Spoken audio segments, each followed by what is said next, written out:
আসসালামু আলাইকুম। এটি অষ্টম শ্রেণীর চতুর্থ অধ্যায়ের ১০ম পর্ব। এই পর্বে আমরা ৫১ পৃষ্ঠার অর্থাৎ অনুশীলনীর ১৩ এবং ১৪ নং প্রশ্নের সমাধান করব। চলো শুরু করি। তো ১৩ নং প্রশ্নে বলা হয়েছে, জুবায়ের এবং রিয়া উভয় ৭% হারে ৬ বছরের জন্য ২৫,০০০ টাকা ব্যাংকে জমা রাখলো। যদি জুবায়ের সরল হারে এবং রিয়া চক্রবৃদ্ধি হারে মুনাফা পায়, তবে কে বেশি লাভবান হবে এবং ৬ বছর পর মুনাফা আসল কার কত টাকা হবে? তো দেখো এখানে মুনাফার হার ৭%, সময় ৬ বছর এবং মূলধন সেটা হচ্ছে ২৫,০০০ টাকা। দুজনের ক্ষেত্রেই সেম। কিন্তু একজন হচ্ছে সরল মুনাফা হারে, আরেকজন হচ্ছে চক্রবৃদ্ধি মুনাফা হারে মুনাফা পাবে। এখন কে বেশি লাভবান হবে এই ২ পদ্ধতিতে সেটা আমাদেরকে বের করতে বলা হয়েছে। তো দেখো আমরা এটা এভাবে লিখতে পারি যে আমরা প্রথমে জুবায়েরের ক্ষেত্রে বের করি। যে জুবায়েরের ক্ষেত্রে এটা হচ্ছে ১৩ নম্বর। আমরা লিখলাম যে জুবায়েরের ক্ষেত্রে, আচ্ছা, জুবায়েরের ক্ষেত্রে এর আগে আমরা একটু লিখে নিই। আমাদের কাছে যে মানগুলো আছে সেগুলো আমরা আগে লিখে নিই। যে এখানে মুনাফার হার আর সমান হচ্ছে 7%। 7% মানে হচ্ছে ১০০ ভাগের ৭, ১০০ ভাগের ৭ মানে হচ্ছে ০.০৭। এরপর সময় দুজনের ক্ষেত্রেই সেম। সময় n সমান হচ্ছে ৬ বছর। তারপর মূলধন দুজনেরই সেম। মূলধন বা আসল P সমান হচ্ছে ২৫,০০০ টাকা। এবার আমরা জুবাইরের ক্ষেত্রে বের করব একবার এবং রিয়ার ক্ষেত্রে বের করব। তাহলে জুবাইরের ক্ষেত্রে আমরা লিখি যে জুবাইরের ক্ষেত্রে জুবাইর কিভাবে সরল মুনাফা হারে সে ব্যাংকে টাকাটা জমা রাখছে। তাহলে জুবাইরের ক্ষেত্রে সরল মুনাফা আই সমান ফি আর এন, মানগুলো বসাই দিই। পি এর মান হচ্ছে ২৫,০০০ ইন্টু এন এর আর এর মান হচ্ছে ০.০৭, এন এর মান হচ্ছে ৬। তাহলে এটা যদি আমরা ক্যালকুলেট করি হচ্ছে ১০,৫০০ টাকা। তাহলে জুবাইয়ের মুনাফা পাবে হচ্ছে কত? ১০,৫০০ টাকা।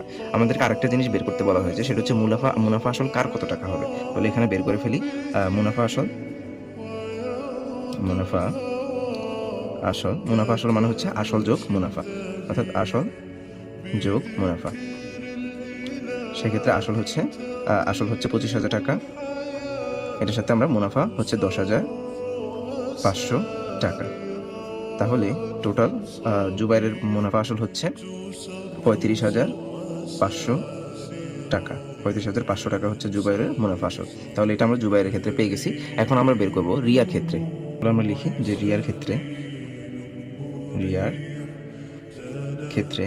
রিয়া ব্যাংকে টাকাটা রাখছে কিভাবে? চক্রবৃদ্ধি হারে। তাহলে তার হবে চক্রবৃদ্ধি মুনাফা। তাহলে রিয়ার ক্ষেত্রে হচ্ছে চক্রবৃদ্ধি মুনাফার যে সূত্র সেটা হচ্ছে সি সমান ফি ইন্টু ১ যোগ R to the power n minus 1। এটাকে কি করতে হবে? এখানে মানগুলো বসে এখন যদি আমরা ক্যালকুলেট করি তাহলে আমরা রিয়ার চক্রবৃদ্ধি মুনাফা পেয়ে যাব। তাহলে পি এর মান হচ্ছে কত? পি এর মান হচ্ছে ২৫,০০০। তারপর হচ্ছে ১ যোগ আর এর মান হচ্ছে ০.০৭, এন এর মান কত? এন এর মান হচ্ছে ৬ এবং এটা থেকে বিয়োগ করতে হবে ১। তাহলে এখানে পাচ্ছি হচ্ছে আমরা ২৫,০০০। এটাকে যদি ক্যালকুলেট করি এখানে হচ্ছে ১.০৭, এটার উপরে পাওয়ার ৬ বিয়োগ ১, তাহলে এখানে হচ্ছে ২৫,০০০ ইন্টু এটা যদি আমরা ক্যালকুলেট করি, দেখো ১.০৭, এটা পাওয়ার হচ্ছে ৬, এখান থেকে বিয়োগ করবো হচ্ছে ১, তাহলে এখানে পাই হচ্ছে আমরা ০.৫০০৭৩। এটুকু রেখে দিলাম। এটার সাথে আমরা কি করবো এখন? ২৫,০০০ গুণ দেবো। তাহলে গুণ ২৫,০০০, সেক্ষেত্রে আমরা পাচ্ছি হচ্ছে ১২,৫১৮.২৫৮৮ বা ২৫৬ এত টাকা হচ্ছে রিয়া চক্রবৃদ্ধি মুনাফা। তাহলে এখান থেকেই দেখা যাইতেছে, দেখো সরল মুনাফায় জুবাইর পাইছে হচ্ছে ১০,৫০০ টাকা, কিন্তু রিয়া পাচ্ছে কত? ১২,৫১৮ টাকা। তার মানে অবশ্যই রিয়া লাভবান হবে। এখন রিয়ার আমরা বের করতে হবে কি? রিয়ার হচ্ছে মুনাফা আসল। সুতরাং মুনাফা আসল রিয়ার আসল ছিল হচ্ছে ২৫,০০০ টাকা। তার সাথে যোগ করতে হবে সে মুনাফা পাইছে কত চক্রবৃদ্ধি হারে, সেটা হচ্ছে ১২,৫১৮.২৬। তাহলে এটাকে যোগ করলে আমরা পাইতেছি আমরা ৩৭,৫১৮.২৬ টাকা। তাহলে রিয়ার মুনাফা আসল হচ্ছে এত টাকা, আর জুবাইরের হচ্ছে ৩৫,৫০০ টাকা। এখন আমাদেরকে প্রশ্ন করা হয়েছে যে কে বেশি লাভবান হবে। তাহলে আমরা এখানে লিখতে পারি অতএব রিয়া বেশি লাভবান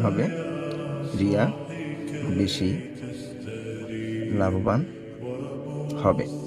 এবং আরেকটা প্রশ্ন করা হয়েছে যে মুনাফা আসলে কার কত টাকা হবে। তাহলে মুনাফা আসলে জুবাইরের হবে 35,500 টাকা এবং রিয়ার হবে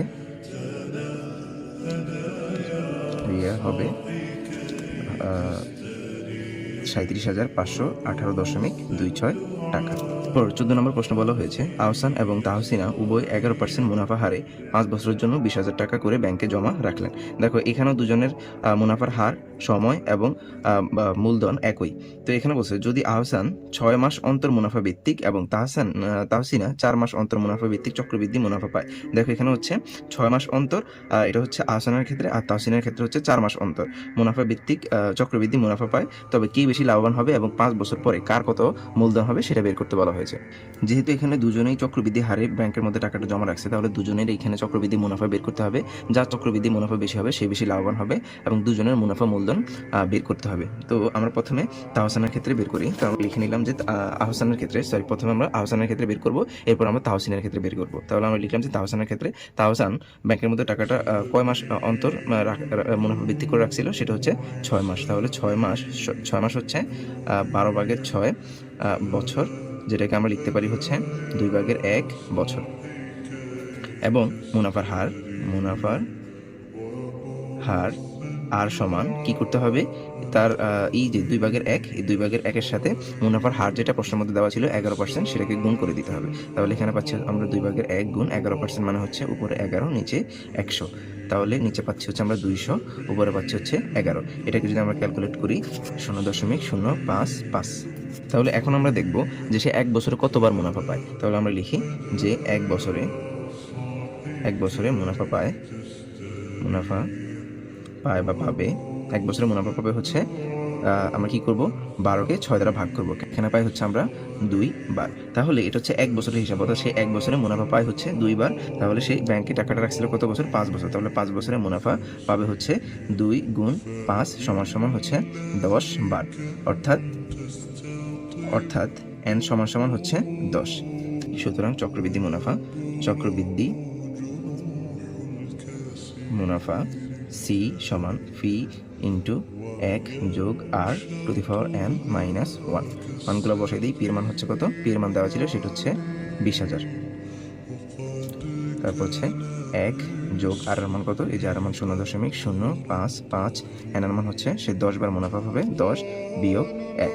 তাহলে এখানে হচ্ছে 20,000 ইন্টু, এটাকে যদি আমরা ক্যালকুলেট করি তাহলে 1 যোগ 0.055, সেক্ষেত্রে আমার পাই হচ্ছে 1.055। এটার পাওয়ার হচ্ছে কত, 10, সেক্ষেত্রে আমার পাই হচ্ছে 1.708। এটা থেকে বিয়োগ করতে হবে 1, তাহলে বিয়োগ 1, সেক্ষেত্রে আমার পাই হচ্ছে 0.708,144 এভাবে আসতে থাকে। তাহলে একটু পর্যন্ত লিখলাম। এটার সাথে কি করব, 20,000 গুণ করবো, অর্থাৎ গুণ 20,000। সেক্ষেত্রে আমরা পাই হচ্ছে এখানে 14,162.889 টাকা। এটা পাই হচ্ছে তার চক্রবৃদ্ধি মুনাফা। এটাকে আমরা প্রায় হিসেবে ধরতে পারি, কারণ মানের একটু তারতম্য হইতে পারে। তাহলে এটাই হচ্ছে তার কি, চক্রবৃদ্ধি মুনাফা। তাহলে এটা পাবে কি, এটা পাবে হচ্ছে আহসান। তাহলে আহসানের চক্রবৃদ্ধি মুনাফা হচ্ছে 14,162.889। তাহলে এখানে এবার আমরা বের করবো তার হচ্ছে মুনাফা আসল। তাহলে মুনাফা আসল মানে হচ্ছে আসল যোগ মুনাফা। তাহলে তার আসল হচ্ছে কত, আসল হচ্ছে 20,000 টাকা যোগ মুনাফা হচ্ছে যেটা 14,162.889। তাহলে এখানে যদি এটা যোগ করি 34,162.889 টাকা। তাহলে আহসানের মুনাফা আসল বা মুনাফা মূলধন হচ্ছে 34,162.889 টাকা। এখন আমরা ঠিক এই পদ্ধতিতেই আবার তাহসিনের ক্ষেত্রে মুনাফা আসল, প্রথমে চক্রবৃদ্ধি মুনাফা তারপর মুনাফা আসল বের করব। তাহলে সেম ভাবে আমরা তাহসিনের ক্ষেত্রে লিখে নিলাম। তাহসিনের ক্ষেত্রে শুধু মাসটা পরিবর্তন হয়েছে, অর্থাৎ এখানে হচ্ছে 4 মাস। 4 মাস মানে হচ্ছে 12/4 মানে হচ্ছে 3/1 বছর। তাহলে তার মুনাফার হার কি হবে, এই 3/1 সাথে 11%কে গুণ করতে হবে। সেক্ষেত্রে আমরা গুণ করলে মান পাই হচ্ছে 0.0367। তাহলে এটা হচ্ছে আর এর মান পেয়ে গেছি। এখন সে যেহেতু 4 মাস ভিত্তিক, অর্থাৎ 4 মাস অন্তর মুনাফা ভিত্তিক চক্রবৃদ্ধি হারে সে ব্যাংকে টাকাটা জমা রাখছে, তাহলে সে 1 বছরের মুনাফা পাবে হচ্ছে 3 বার। অর্থাৎ প্রতি 4 মাস অন্তর একবার করে পাইলে 1 বছরে পাবে 3 বার। তাহলে 5 বছরে পাবে হচ্ছে 3 গুণ 5 অর্থাৎ 15 বার। তাহলে এখন তার চক্রবৃদ্ধি মুনাফাটা আমরা বের করে নিব এই মানগুলো চক্রবৃদ্ধি মুনাফার সূত্রের মধ্যে বসায় দিয়ে। তাহলে এখানে আমরা লিখলাম চক্রবৃদ্ধি মুনাফা C সমান P ইন্টু 1 যোগ r two the power n minus 1। এই যে P এর মান 20,000 বসালাম, 1 লিখলাম, যোগ r এর মান বসালাম, n এর মান হচ্ছে 15 বিয়োগ 1। তাহলে এখানে যদি ক্যালকুলেশন করি তাহলে এখানে 20,000 থাকে, এটা পুরোটা ক্যালকুলেট করলে হয় 0.7171। তাহলে এখানে এই দুটো গুণ করলে আমরা পাই হচ্ছে 14,342.07 টাকা। এটাকে প্রায় হিসেবে লিখতে পারি, কারণ এখানে দেখা গেছে মানের কিছু তারতম্য হইতে পারে। তাহলে তার মুনাফা আসল কি হবে? তার আসল হচ্ছে 20,000 টাকা আর মুনাফা হচ্ছে 14,342.07 টাকা। তাহলে তার মুনাফা আসল হবে 34,342.07 টাকা। যেখানে আমরা আহসানটা দেখেছি 34,162.889 টাকা। তাহলে অবশ্যই কে বেশি লাভবান হবে? তাহসিনা বেশি লাভবান হবে। তাহলে প্রশ্ন আমাদেরকে জানতে চাইছে যে কে বেশি লাভবান হবে এবং কার মূলধন কত হবে। তাহলে আমরা এখানে লিখতে পারি অতএব তাহসিনা বেশি লাভবান হবে। তাহসিনের মূলধন হবে হচ্ছে 34,342.07 টাকা এবং আহসানের মূলধন হবে 34,162.889 টাকা।